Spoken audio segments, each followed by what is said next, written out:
দীর্ঘ ১৮ বছর পর অপেক্ষার আক্ষেপের আইপিএলের শিরোপার স্বাদ পেয়েছে আরসিবি। ট্রফি জয়ের পর বাচ্চাদের মতো কেঁদে ফেলেছিলেন Virat Kohli. Royal challengers Bengaluru trophy খরা কাটানোর মধ্য দিয়েই নতুন দিনের শুরুর চিন্তায় ছিল দলটি। তবে আরাধ্য এই ট্রফি জেতাটাই যেন কাল হয়ে দাঁড়িয়েছে ক্লাবটির জন্য। একের পর এক আসছে দুঃসংবাদ। এবার ট্রফি জিতে যে কমে গেছে আয়ও।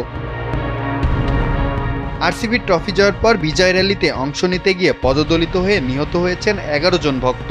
পুলিশের লাঠিচার্জে আহত হয়েছেন আরও অনেকে। কোহলিদের বিরুদ্ধে হাইকোর্টে অবধি মামলা তুলেছে রাজ্য সরকার। সেই রেশ না কাটার আগেই আরও বড় ক্ষতির মুখে এখন ক্লাবটি। স্যান্ডেলিনা সো, রূপচর্চায় আভিজাত্য। আইপিএল জেতার পর বিপুল পরিমাণে রাজস্ব হারিয়েছে রয়্যাল চ্যালেঞ্জার্স বেঙ্গালুরু। ২০২৫ অর্থ বছরে আরসিবি আয় করেছে ৫১৪ কোটি রুপি, যা ২০২৪ সালের আরসিবির আয় থেকে ১৩৫ কোটি রুপি কম। এমনকি ২০২৫ সালে আরসিবির লাভও কমে গেছে প্রায় ৮২ কোটি রুপি। তবে ভারতীয় গণমাধ্যমের দাবি অর্থ বছরের সময়সীমায় এগিয়ে আসায় ক্ষতির হিসাবটা এত বড় মনে হচ্ছে। ২০২৫ সালের ৩১ মার্চ অব্দি হিসেব করা হয়েছে, যখন কম ম্যাচ খেলেছিল কোহলিরা। একইভাবে ক্ষতির সম্মুখীন হয়েছে আইপিএলের আরেক সফল দল মুম্বাই ইন্ডিয়ান্সও। তবে এমন হিসাবে প্রকৃতপক্ষে তেমন বড় ক্ষতি হয়নি দাবি অনেকের। আরসিবি শিরোপা জেতাটা কি আসলেই বড় ক্ষতির কারণ, নাকি শুধুই হিসাবের উলটপালট? মাহফুজ আহমেদ, কালবেলা।